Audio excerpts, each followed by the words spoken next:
Bom, gente, o Flávio avisou que tinha um preço. A gente chegou a discutir aqui se alguém ia querer pagar, mas agora talvez ele desista de vender, né, Pedro?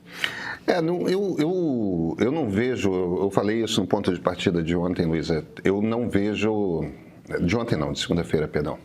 Eu não vejo esse cenário em que o Flávio desiste, ou pelo menos não que ele desista até o final de março, porque a gente nunca pode esquecer, a data para o Tarcísio importante é 4 de abril. Em 4 de abril, ele tem que decidir se ele segue governador de São Paulo ou se ele renuncia para concorrer a qualquer outro cargo que não o governo de São Paulo. Com essas pesquisas, o Flávio, francamente, mais forte do que o Tarcísio, eu não vejo o espaço. Ontem, Ciro Nogueira, com um grupo de investidores, já jogou uma pá de cal na candidatura Tarcísio de Freitas. Aparentemente é isso que a gente vai ter aí. Flávio Bolsonaro e possivelmente, se acreditar em Gilberto Kassab, Ratinho Júnior com Romeu Zema de vice. E vai ser uma disputa.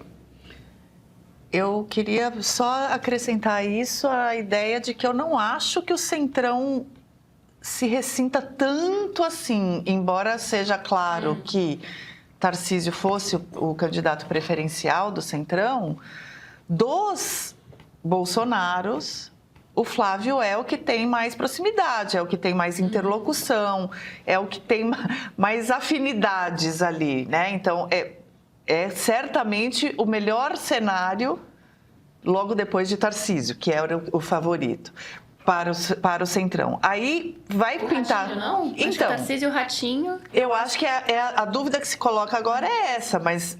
Eu só quero comparar o Flávio Bolsonaro às outras possibilidades. O Centrão rejeitava muito a ideia de uma Michelle candidata, por exemplo. Então, de um Eduardo, que também é muito mais imprevisível. Então, dos Bolsonaros com esse sobrenome possíveis, o Flávio é o menos pior para o Centrão. E ele sabe disso, e todas as primeiras manifestações dele como pré-candidato foram no sentido de, olha, Centrão, eu entendo que vocês querem um bolsonarismo, bem entre aspas, moderado, e eu sou o sobrenome moderado possível, né? E tentando fazer esse trabalho de convencimento. O que eu acho que acontece agora é isso, o Ratinho aparece com um crescimento ali no cenário em que Flávio está, que vai pressionar Flávio esse tempo todo, a cada pesquisa. Então, eu acho que o condicionante para a manutenção dele é esse. Se o Ratinho começa a crescer muito, o preço dele passa a ser como apoiar ou não outro candidato da direita. Vamos só fazer um cálculo de padaria de 2 segundos antes de chamar o professor Wilson Gomes. No cenário em que aparecem tanto o Ratinho quanto o Zema, Lula tem 34%, isso é pesquisa de Quest que foi divulgada ontem, né? Lula tem 34%, Flávio Bolsonaro tem 21%, Ratinho Júnior tem 12% e Romeu Zema tem 4%. 12 mais 4, a conta não é assim que faz, né? Mas 12 mais 4, pensando numa chapa Ratinho Zema, é 16. 21 Flávio, 16 Ratinho, essa eleição começa apertada já. Tem uma disputa. Tem uma disputa real. Tem uma disputa para acontecer. E que não é tão improvável o Ratinho ganhar tração. O que eu acho é que a escolha de Tarcísio de se manter tão fiel ao bolsonarismo inviabiliza Tarcísio e Flávio disputando juntos. Não vai acontecer. Agora, Ratinho vai seguir candidato e aí pressiona Flávio de uma forma que talvez o faça, sim, botar um preço na sua desistência. E olha, Lula está com uma rejeição de 54%, mais do que... mais do que a metade dos eleitores não querem Lula. A rejeição de Flávio Bolsonaro é de 60%. Então, a gente está falando literalmente, esses dois vão para o segundo turno, isso aqui é uma disputa, essencialmente uma disputa de quem vai ser o mais rejeitado. Lula, 54%, Flávio Bolsonaro, 60%. Agora, olha a questão aqui, rejeição de Ratinho Júnior, 39%. Evidentemente que essa rejeição está diretamente ligada ao fato de que Ratinho Júnior é pouco conhecido, enquanto Lula e o sobrenome Bolsonaro são evidentemente muito conhecidos. Quanto mais você é conhecido, mais cresce a sua rejeição normalmente. Mas é difícil imaginar um cenário em que o Ratinho chega com uma rejeição equivalente à do Lula no segundo turno. Então, e aí tem uma coisa da rejeição do Flávio, que a Flávia lembrou que ele pode não ser tão ruim assim para o Centrão. Mas de todos os filhos do Bolsonaro, para a opinião pública, talvez ele seja o que mais esteve exposto em escândalos de corrupção, né? De rachadinha, de loja de chocolate, de lavagem de dinheiro. Isso é verdade, mas independentemente disso, eu acho que você vê, a rejeição dele é a mesma do Jair. A mesma do pai. No fim das contas, ele simplesmente herda qualquer nome. Mas vamos chamar o professor Wilson Gomes. Professor Wilson Gomes, como vai o senhor? Tudo bem? Bom, Pedro. Bonita camisa. Muito obrigado. Eu estava brincando com vocês dois aqui, o público talvez não saiba, o Wilson é vascaíno, o Flávio aqui corintiana. A gente vai sofrer, nós rubro-negros vamos sofrer às 2h da tarde e vocês logo mais vão se enfrentar pela final da Copa do Brasil, né? E é imprevisível, né, professor? É imprevisível. É isso. Só não é imprevisível o PSG, mas pro resto é muito dividido, sim. É um provocador. Professor, veja bem. De certa forma, é um jogo tranquilo para nós rubro-negros assistirmos, porque a derrota a gente já tem. Vai que dá aqueles 20% de chance de uma vitória? Eu não vou me queixar e eu vou ter 2 filhos de 14 e 15 anos numa felicidade em casa que vai ficar ótimo, vai ser alegria até o Natal. Certíssimo. Professor, sua especialidade é comunicação política, você é um analista político, mas principalmente nessa questão específica da comunicação. Se você tivesse que fazer a estratégia de Flávio Bolsonaro e a estratégia de Luiz Inácio Lula da Silva e a estratégia de Ratinho Júnior, por que caminho você seguiria, hein? Qual que você acha que é o melhor discurso para cada um dos três? Vocês aparentemente abandonaram completamente a opção digamos, de centro-esquerda. Tebet, Ciro, Gomes está fora da equação, né? Eu achei muito engraçado hoje nas análises que esses aí sumiram. Sumiram por completo. O único nome aqui na pesquisa da Quest é o Aldo Rabelo, que eu acho que já não dá para chamar de esquerda faz uns 10 anos, né? Não.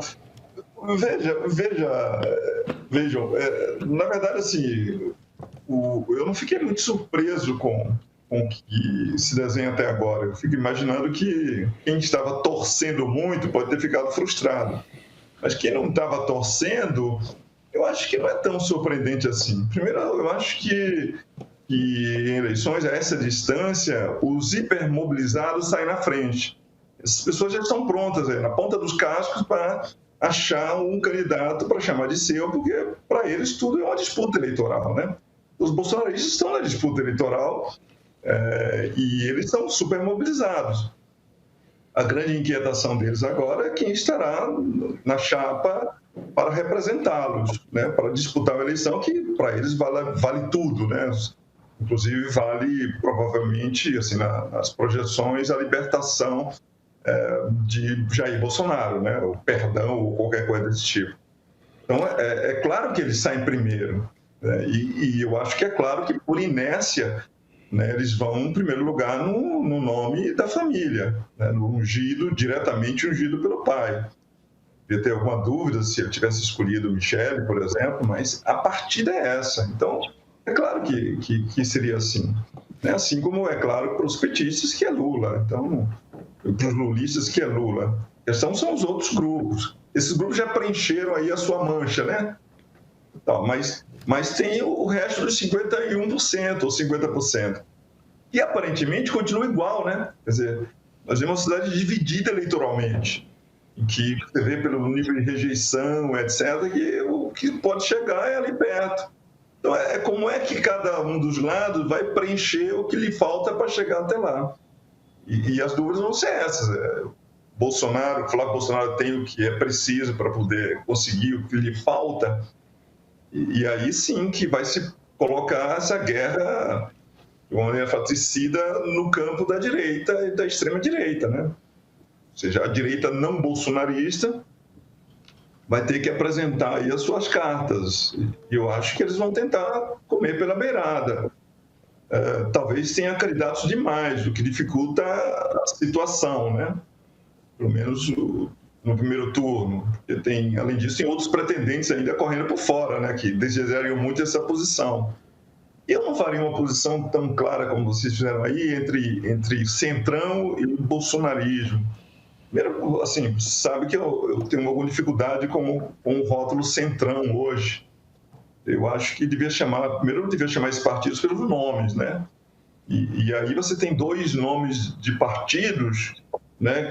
Ou 3 que são decisivos. Então tem o Republicanos, claro, né? Tem o PL, que deveria ser centrão, mas aparentemente já tiraram da conta do centrão e colocaram como bolsonarismo. Então, Republicanos, PL e o partido do Kassab, o PK, esse partido, fundamentalmente, é de onde vai vir a decisão fundamental, né, de como vai se distribuir a direita. Então, não importa muito se ele é um partido extremamente só fisiológico, que é aquilo que diz a definição do centrão, ou só ideológico de extrema-direita, porque eu acho que o que se chamava tradicionalmente de centrão, por ser fisiológico, por definição, ele se tornou muito ideológico nas últimas 2 eleições. O bolsonarismo conseguiu esse condão de produzir muito voto ideológico. Então, quem não gostava de voto pragmático, etc., deveria estar feliz, porque o voto brasileiro é cada vez mais ideológico. E aí você tem, dentro desses partidos, pessoas que estão dispostas estão para jogo e tem pessoas que não estão para jogo porque sabem que o menor vacilo ideológico vai custar a eleição, porque grande parte dos eleitores votam ideologicamente. Nesse conjunto de 3 partidos e mais um conjunto de outros menores que orbitam ao redor deles, né? União Brasil e por aí afora. Então, nesse campo, vai ter um momento aí que vão tentar ajustar. Aí sim, né, tem quem vai negociar com o Flávio Bolsonaro a depender do que aconteça, se ele não consegue expandir, por exemplo, as próximas pesquisas, ou se consegue aparecer um desafiante nesse mesmo campo e consiga atrair mais atenção, né? Porque nem só de bolsonarismo vive a direita e a extrema-direita, né? Então, naturalmente, tem muita gente com muito apetite com relação a isso. Mas é um cenário muito complicado para os desafiantes. Vocês lembram de 2018, né? Que aí sim, que quem vai ser o novo Lula, quem vai ocupar esse espaço, né? Lula segura esse espaço o máximo possível.